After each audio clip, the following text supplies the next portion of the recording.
On this episode of Team Building Saves the World. What kind of knowledge do you think you could give them? Are we talking in person? Are we talking virtual? Either or. Yeah, either or. I think a really good leader understands that I get the best out of my employees if I keep their way clear. They're actually able to see, wow, so I can do this. What kind of things should I be asking for? All the things that you think you need to know to be successful in your role.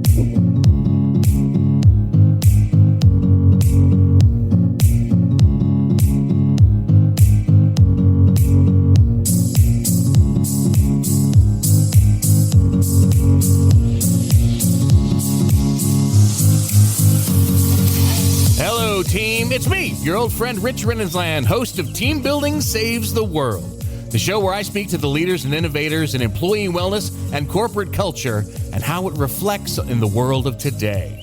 And today, we're discussing employee onboarding with talent development trainer and career coach Terry Jones. But first, I need to share some love with my supporters at Team Bonding. If your team is ready to experience teamwork through the power of play, then visit teambonding.com to learn more. Now, team, join me in welcoming the founder of the 3A Academy, creator of the Rise and Shine Promotion System Coaching Program and online training series, as well as author of How to Get Promoted Faster, How I Went from Manager to Vice President in 14 Months, Mr. Terry Jones. Give it up for him. Hello, Terry. That is just a small group of people I keep chained up under my desk just so they can applaud you, Terry. That's their only job in life. How are you, my friend? Doing well. Thanks for having me. Thank you. Thanks so much for coming on board. So we're talking onboarding, which for anybody out there who may not be aware is simply the process of getting employees up to speed and working. Yeah.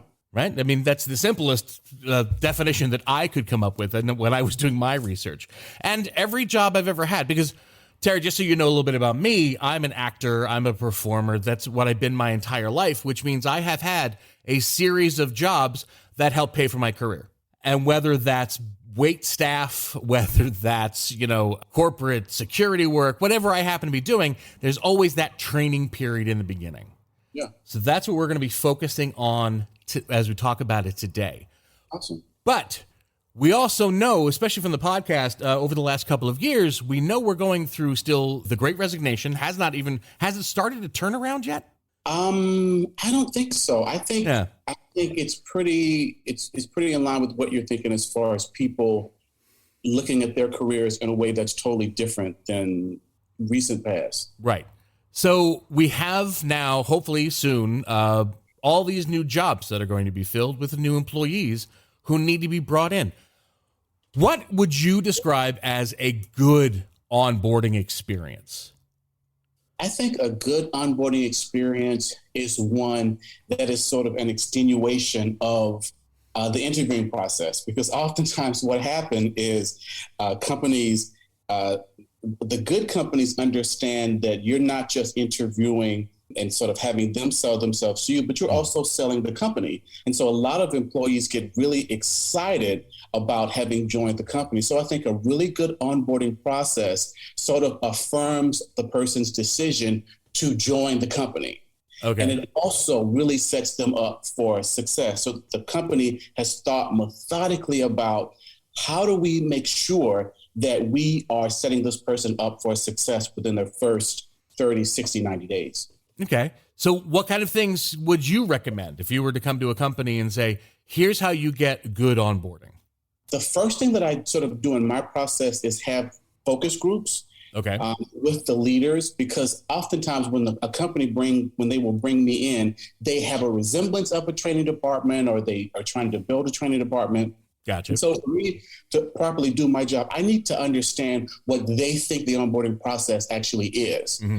Right? And then having conversations with other senior leaders to get their buy-in so that they feel a part of the actual process. But ultimately, I think a really good onboarding process, again, reaffirms the person's decision to having come to the company. So that could include getting them started in the course curriculum for their particular role. That could include partnering them with a mentor or a coach or someone who's really good at their job, right. A high-performing person who's actually been in the trenches that can give them tips that only a person who's been in the trenches could actually give them. I think those would be really, really good parts that I always try to include in my crafting and creating an onboarding process for a company. Because I was looking up, as I was getting in preparation for the episode today, I was looking up some stuff online, and I'm finding out that it turns out that onboarding could be where the employee turnover problems even begin. Mm-hmm. How does that function? How does that work? I totally agree with you, because I think that a lot of companies, as I mentioned earlier, they sell themselves to be one way. And with the actual onboarding process, a detailed, well thought of onboarding process says that we don't just care about the work, but we care about you. Hey, welcome to the company. And I think a lot of companies miss out because they miss that part. Right. The worst thing you can do is have a new employee to come in and it's like, okay, just, do it. Here's your desk. Here's what we want you to do. You just do it. Yep. Right. And so this day and age, with the Great Resignation, with there being so many jobs available, companies really want to do everything they can to maximize the possibilities, specifically in the onboarding process, so that it almost feels like the continuation of the actual interviewing process. Right. Because, I don't know if this is a number you have off the top of your head or in your notes, but how expensive is onboarding, depending upon, of course, the corporation? Yeah, that's a good question. I don't have an exact number, but in my experience, having worked with different companies, some companies are totally dedicated to the onboarding process and really understand that it is a well-spent expense. And other companies, they don't. So I think it really varies. One of the things that I do know, for the onboarding process to be the most impactful that it can be, right, the highest levels of the company, they have to want it to happen. And they have to be advocates of the onboarding process, because just in the learning process overall, it's sort of a trickle-down effect, because if one person is training something at one level, but the people who are above them, they want to be an exception to the rule, then those people won't take it seriously. And then they're paying me gobs of money for no impact, right? Okay. And that might be good for the time being. But if I'm trying to use those stats to actually show how I've been impactful, that can be a little difficult. Right. Because once you've got somebody has resigned, you now not only have to fill that position, but you're talking about that new hire is not going to be ready to even perform at the level of the previous employee for months. That is correct. And the way that you get closer to maximizing the benefits from an expense, a payroll expense, is to have a impactful, structured onboarding process, right? So initially, I think sometimes the thought process is from some higher managers, let's just get the person in, let's just put them in the seat. And it's always a struggle sometimes between training and operations, sure, because we're like, no, actually, if before they come on site, if we could have them ideally for a week or two, when you get this person, they're able to hit the ground running, making up some of that ground when the position was actually vacant, and they come with a certain a level of knowledge that they would normally have if you threw them in on the first day. What kind of knowledge do you think you could give them? Let's say, for example, if it's a shadow experience, so maybe where they're not at their, let's say, home base, but they're with an actual coach, they're able to see, ideally, from a person who is high performing in that role, they're actually able to see, wow, so I can do this. Okay, wow, so this makes a lot of sense that this person is doing A, B, C, and D. So they're actually able to practically to see it from the ground level, to become more confident, and really learning from a person who's doing really well in the position in a shadow experience is really, really invaluable. What would you consider a bad example? I don't want you to give me names by any means, because these are all past clients of yours, I'm sure. But what's a bad example of some onboarding that you've seen? What should we avoid, I guess is what I'm asking.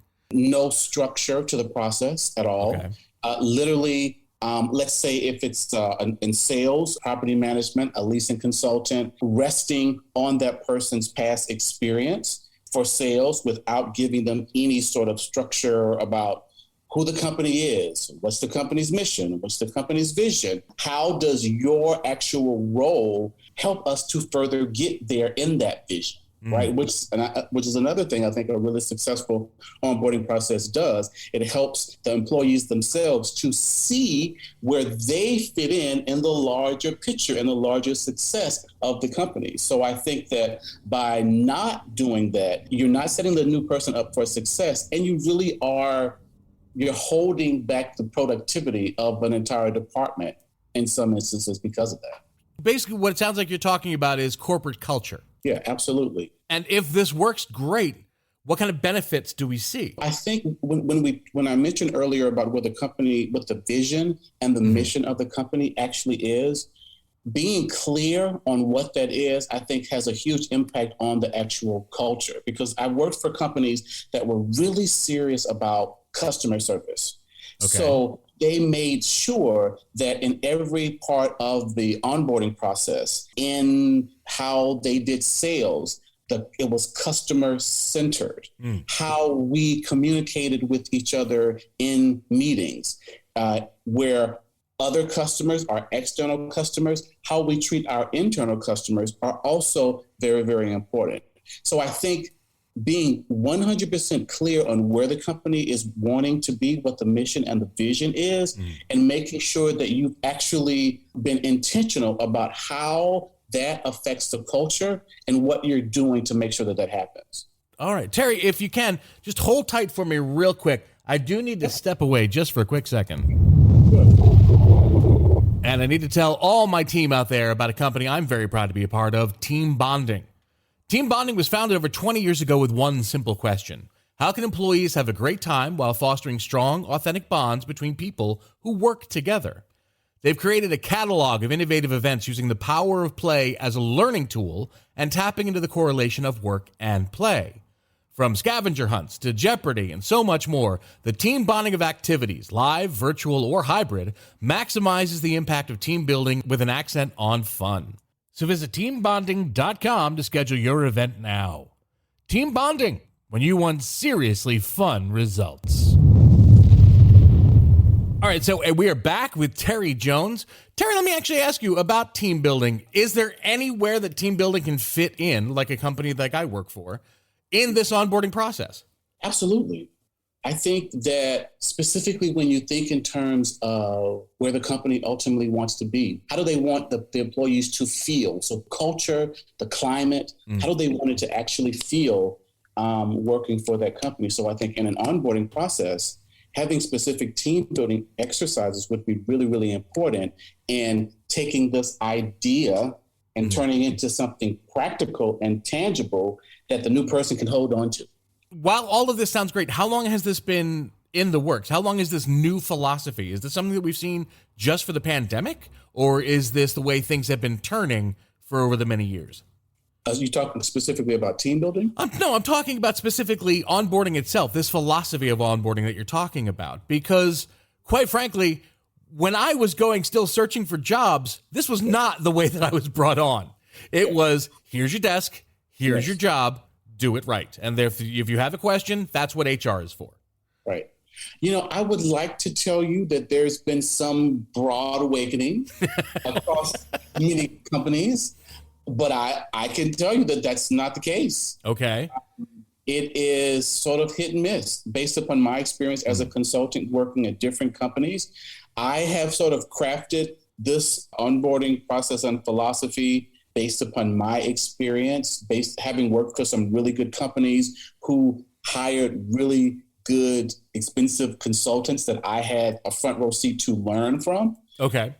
But is this happening broadly? I would like to say that it would be great, but the reality is it's definitely to this day hit or miss. Because I have a TikTok page, and whenever I talk about anything related to whether it's onboarding or anything else related to the workplace, you can just go through the comments to see how there's such vastly different. People have vastly different experiences, and so some of the things that you think it would be sort of understood and old school. Right. It's sort of still happening, unfortunately. So are we talking about, because again, all of this seems to come down to a kind of bottom line. Are we talking about that this is the new wave or the changing wave of like Fortune 500 companies and above? Or is this something that anybody could be doing? I think anybody could actually be doing it. My experience with larger companies is that this is my personal experience. It's been a task. It is actual work getting them to see the benefit of a structured onboarding training. So anyone in L&D knows that we are thinking about the end when we start so that we can justify, quantify the results of the training to be able to keep it alive. And I think that if anyone is looking, if a company is thinking about it, you really have to be committed, recognizing that there will be both a personnel, financial, time commitment to actually welcoming people in, having them to feel good about their decision to join the company, to set them up for success. Gotcha. Now, let's look at it from the other end of the spectrum. Let's look at it from the employee side. First off, what should I be looking for with onboarding when I'm a new hire? Good question. I think you start with the interview. I think you actually ask them in the interview. So tell me about your onboarding process. And if they go, you're going to sit down and watch. You're going to sit down and watch 2 videos, and then you're going to fill out this form. Here you go. Red flag. So I think being inquisitive during the interviewing process, asking them about what their onboarding process is where you start. Okay. And one of the things that I always talk about is being an advocate for yourself, because the reality is the companies are going to advocate for them. How do you, as the employee, advocate for you? And so, to some extent, I think employees have to be willing to say what it is that they want, what it is that they need. And again, ideally, it's the company would understand that and provide that. But if not, I do think that if it's not hurtful to be able to verbalize what it is that you think you need in order to be successful, to get acclimated into your role. What kind of things should I be asking for? All the things that you think you need to know to be successful in your role. Okay. Right? I think a really good leader understands that I get the best out of my employees if I keep their way clear. Right? Okay. Some leaders haven't learned that lesson yet. Some, especially the ones when you talk about, back in the day, going through the trenches, being thrown into the fire. Yep. There's still a part of some of those people that believe that they learned the best because of that. And I'm like, no, we're going to do something different. Right? How important is management in this? Very, very important. Onboarding, in large part, is a part of the training process, right?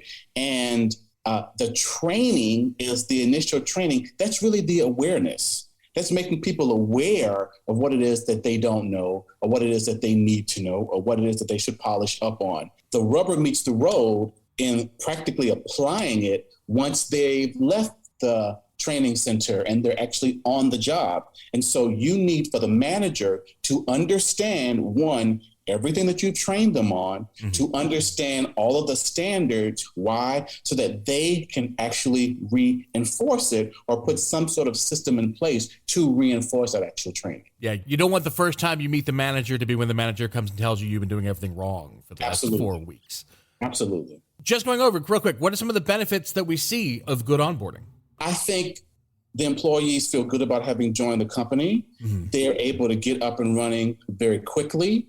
They feel like you've actually set them up for success. They feel welcome into the company. And ultimately, right, if you're taking the time to properly onboard them, you're setting the person up to be successful. And if that person is more successful, then the department is more successful. If the department is more successful, then the region is more successful. If the region is more successful, the company will be more successful, right? Right. So as you can probably tell, I'm a bit of an extrovert.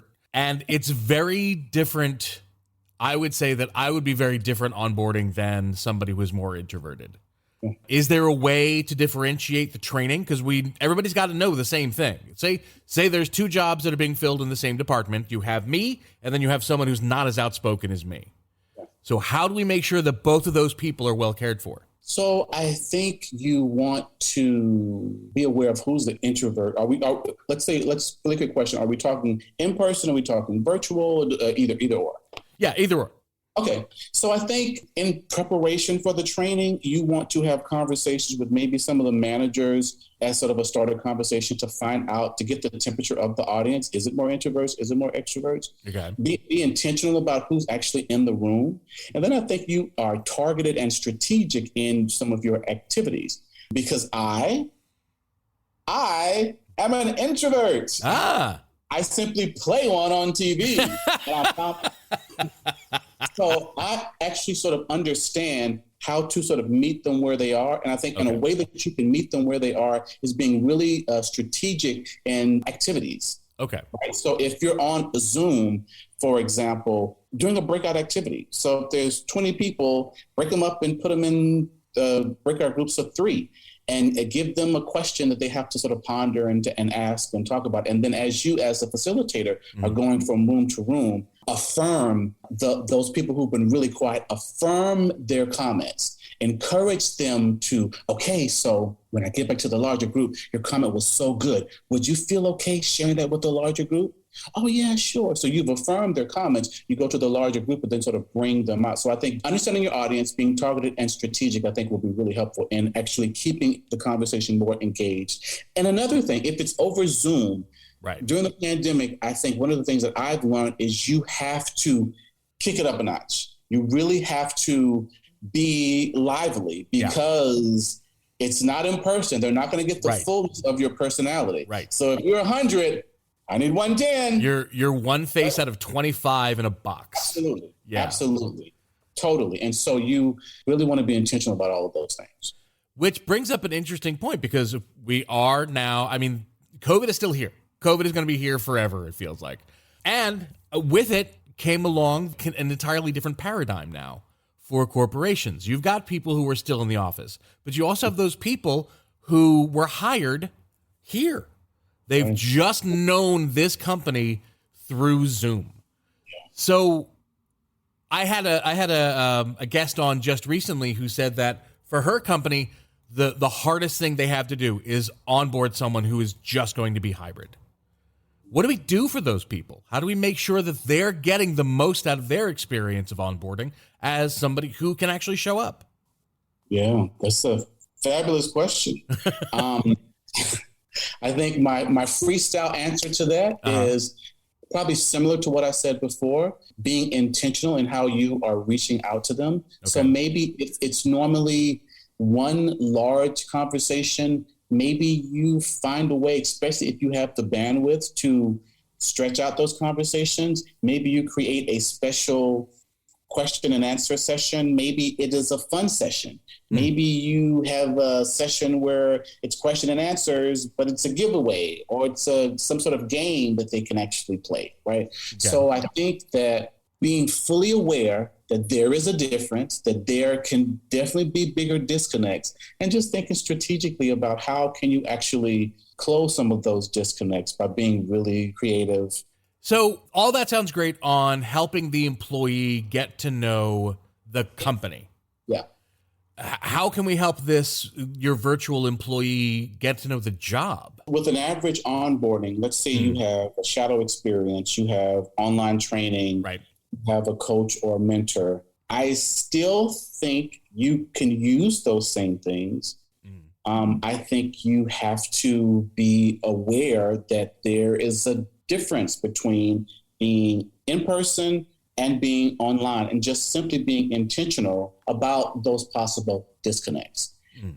Being lively. If you have the bandwidth, how many of those sessions can actually be done one-on-one, right? Some companies don't have the bandwidth. Sure. I do think a conversation one-on-one could actually be helpful. So if it is a shadow experience, whether you're sitting beside the person at a desk or you're virtual, I think it can still have the same impact. So communication. Absolutely. Okay. Have you been doing this yourself? through your coaching?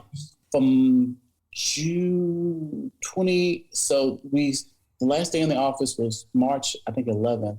So March 11th, 2020. So about a year I did it with the company. Ooh. That contract ended, but for a year, I actually redesigned their onboarding to be all virtual, helped them with a call center. It was a whole lot of stuff. But yes, even during the pandemic, one of the feedback that we got over and over and over was, wow, I've never gone to a company where they were so prepared for me. So even though they may have been some disconnects because it was virtual, I think a lot of people were impressed that they got this detailed onboarding schedule. So the very first day, there was a 2 to 3 week onboarding schedule that had them already scheduled with their mentors, that had them already a time set aside on their schedule to spend with online training, a time scheduled for some sort of online shadow experience. This was already inside of the schedule. And so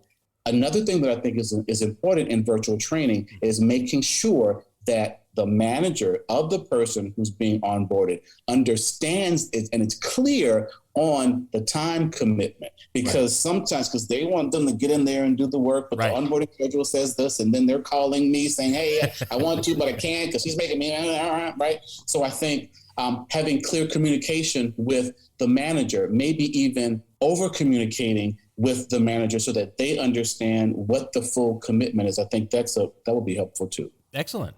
Now, we've got 5 generations in the workforce right now. A lot of what you're saying seems to be almost purposely targeted for the millennials into Gen Z. That this is what they seem to be looking for as they're coming on board. I don't just want a job. I want my career. And I know that it starts here. But we also have, the greatest generation. They're still in the workforce. You've got your Gen Xers like me, the unknown generation that no one talks about. How do you make sure that your onboarding is taking care of everybody who's joining the company? Wow, that's an excellent question. Thanks, man. Oh, I wish I had prepared for it in advance. Because I really want to answer that. That's a great question. Take your time with it. It's fine. I think it's important to always meet the employees where they are. Okay. And I think from a training perspective, if I am conducting some sort of training course, I think that it is my job to understand who the people are in my class so that I can ensure that the training is more impactful. And so there's different types of learners, right? So I think we teach sales associates how to identify customers.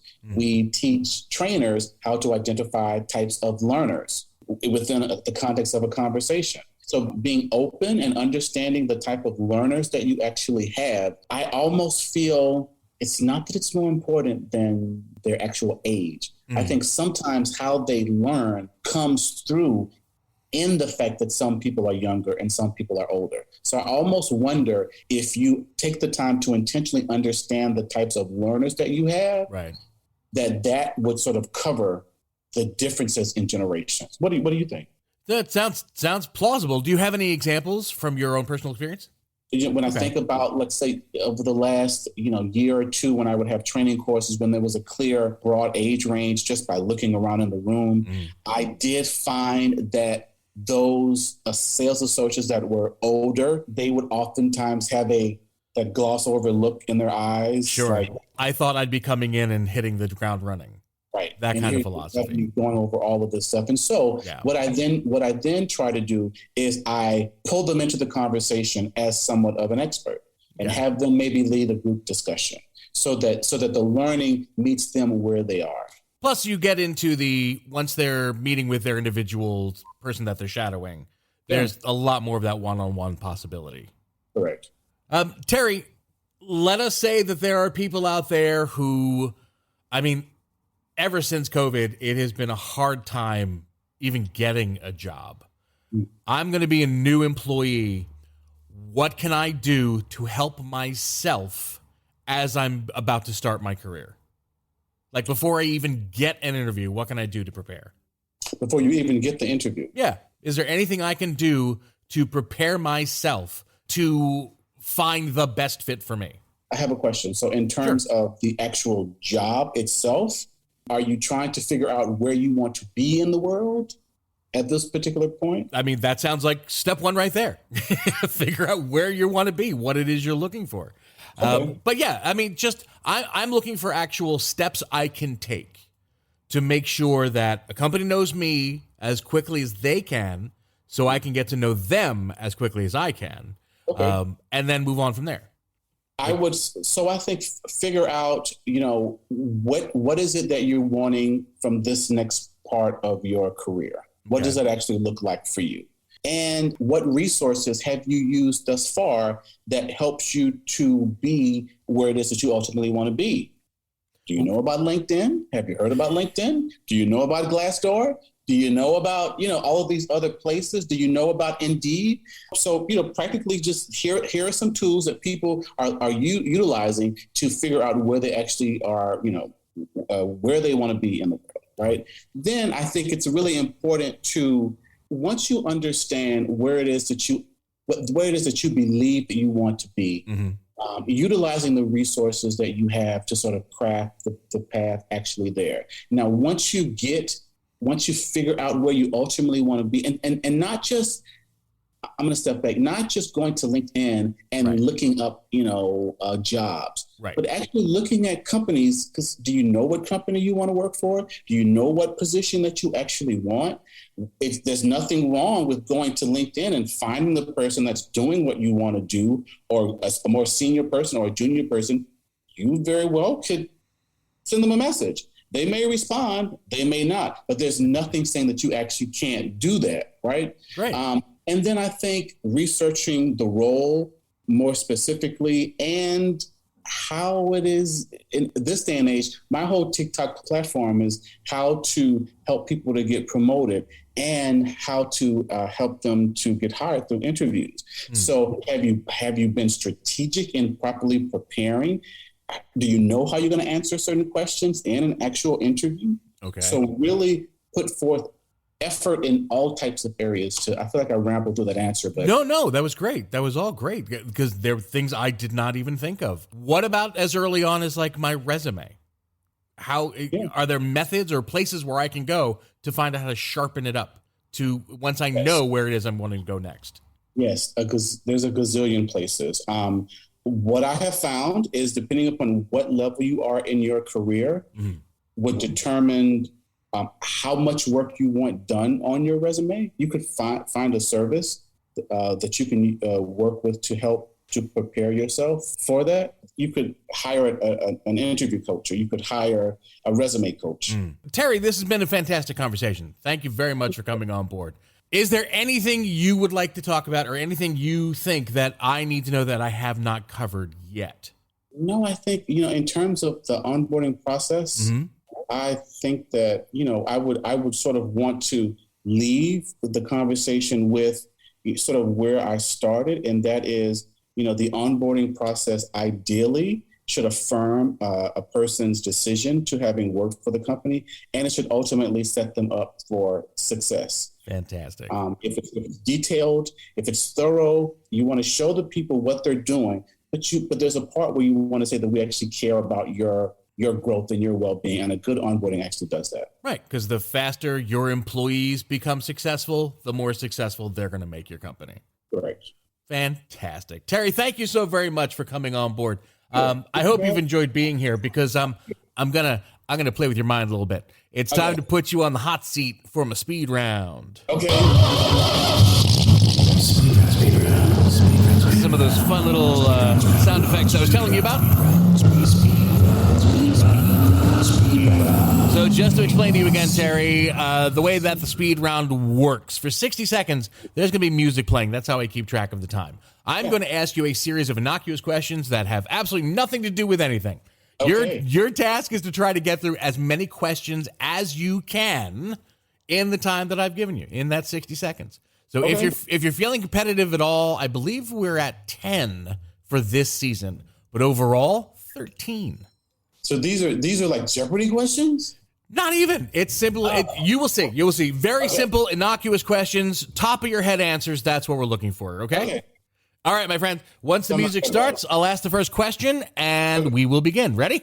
Sure. Here we go. What's your name? Terry Jones. How many children do you have? 0. Do you have any pets? 0. Okay. Would you call yourself a leader or a follower? Leader. What's a great book you've read recently? 7 Keys to Getting Promoted Faster, How I Got Promoted from Manager to Vice President. in 14 years. If you could live in any state of the United States, which would it be? Right now, Florida. What living person, other than family members, do you most admire? Ooh. That I most admire. Yep. Oprah Winfrey. If you could pick your own nickname, what would it be? TJ. Okay. Who is the funniest person you've ever met?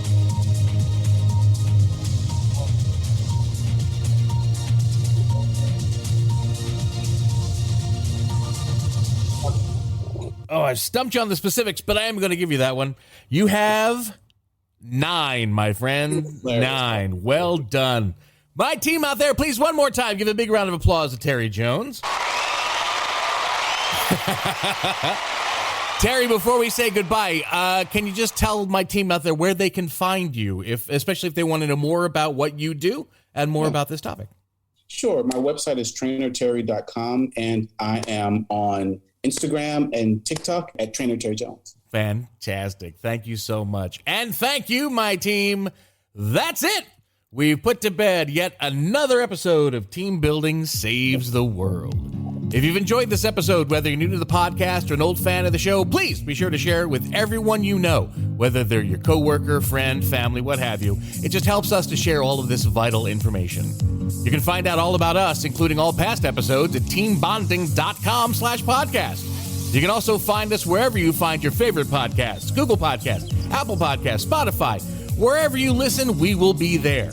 And don't forget to look at it for us on all of our social medias at Team Bond Podcast. Leave us a message there telling me whether you like the show or not, or if you have any ideas for a future episode you want to see on the podcast. I want to hear from you. And if I like your comment, I may even mention it on a future episode.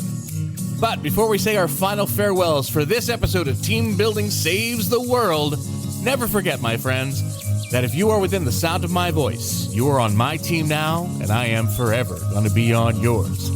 So long, team, and I'll see you next time.